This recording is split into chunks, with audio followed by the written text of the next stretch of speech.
You stand on the harbor, watching a container ship longer than 3 football fields, weighing nearly 200,000 tons, sitting quietly against heavy winds. And you believe the only thing keeping that floating city from drifting away is a curved chunk of iron somewhere on the seabed. Sounds logical. Right. A giant steel hook driven into the mud, holding the world in place. The truth is this: if you place all your trust in that anchor alone, you're misunderstanding almost the entire physics behind it. The anchor isn't the hero. It's a supporting character that shows up at the very end of the story. What truly makes the ocean work harder isn't the steel fluke at the end of the line. It's the chain heavy as refrigerators, stretching hundreds of meters across the seabed, quietly functioning like a massive shock-absorbing system. If an anchor had to hold 200,000 tons of steel against wind and current all by itself, the cable would snap faster than you could break a toothpick. And that's where the story becomes interesting in a way that's a little cruel to our initial assumptions. Let's run a simple calculation. A 200,000 ton ship doesn't weigh 200,000 tons in the sense of being lifted off the ground. It floats because of Archimedes' buoyant force. But that mass still exists. When a 40-knot wind sweeps across the hull, the ship's side becomes a giant moving wall. Wind and current combine into a force that can reach hundreds of kilonewtons. If the anchor simply dug into the seabed and absorbed all that pull vertically, what would happen? The force would act almost directly on the connection point between the anchor and the chain, an upward pull-out force. The seabed, made of mud, sand, or gravel, isn't concrete. The anchor would be ripped free like a nail pulled from rotten wood. You see, the issue isn't whether the anchor is heavy enough, it's about the direction of the force. In mechanics, force direction determines an object's fate. A horizontal pull causes sliding. A vertical pull tears things out. Without an intermediate mechanism, the chain would carry nearly all the tension in a straight line. And metal, even high-strength alloy steel, has limits. Push past its elastic range and it deforms. Push further and it fails. The ocean doesn't care how many millions of dollars your ship cost. Now imagine you're walking a hyperactive husky.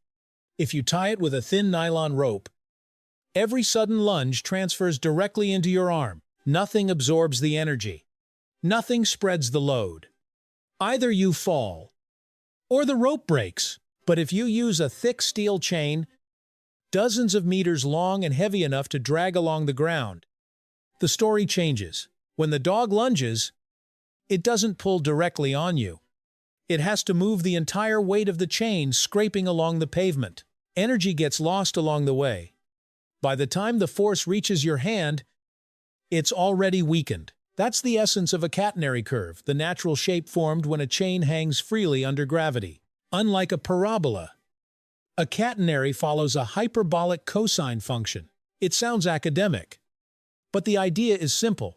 The chain's own weight creates a natural sag. That sag turns the chain into a gigantic spring. When the ship drifts under force, instead of transmitting the load straight down to the anchor, part of the energy goes into lifting sections of chain off the seabed. Gravity pulls it back down. Friction with the mud resists motion. The force spreads across hundreds of meters. The ship is the husky. Your hand is the anchor, but the real hero is the heavy chain lying silently on the ocean floor, transforming the ocean's kinetic energy into friction and gravity. When the chain is long and heavy enough, the force acting on the anchor becomes almost entirely horizontal. This is crucial. Modern anchors, like the stockless designs common since the 19th century, have pivoting flukes that bury themselves deeper into the seabed. When a horizontal pull is applied, the flukes dig in further, like dragging a hose sideways through soil. Pull upward, and it pops free. And this is where everything shifts. The anchor doesn't need to weigh as much as the ship. It needs the right shape and the right direction of force. As the anchor buries itself, the surrounding mud creates localized suction. Water pressure and sediment cohesion form a natural clamp. Stability doesn't come from brute strength. It comes from geometry and friction. Classical mechanics, the laws described by Isaac Newton in the 17th century, still govern the fate of 21st century supercontainer ships. You might think modern technology has moved beyond those principles. In reality, it has only refined them. Now imagine the moment of departure. You might assume the crew simply activates the windlass and hauls the anchor up. But if the anchor is deeply buried and locked in mud, pulling straight up is like trying to rip a suction cup off glass. The winch motor strains. The chain tightens like a guitar string. The captain doesn't start with brute force. He uses geometry. The ship moves slowly toward the anchor, shortening the distance. As it passes almost directly above the anchor, the chain becomes nearly vertical. The pulling force shifts from horizontal to almost straight upward. That change in angle breaks the mud's grip. Suction weakens. The anchor releases not because the force increased, but because the angle changed. Everything revolves around controlling the direction of force. The ocean isn't conquered by muscle. It yields to understanding. The anchor isn't entirely a myth, but the belief that it alone holds a ship steady through storms is a convenient illusion. What truly keeps a vessel in place isn't a single steel savior at the end of the line. It's an entire system of distributed forces: weight, friction, geometry, and the long reach of endurance. And sometimes life works the same way.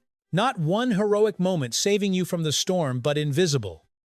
Heavy foundations dragging quietly through the years, absorbing each shock, like the chain resting on the seabed. They rarely get noticed. Yet when the storm arrives, they are the ones that hold you steady.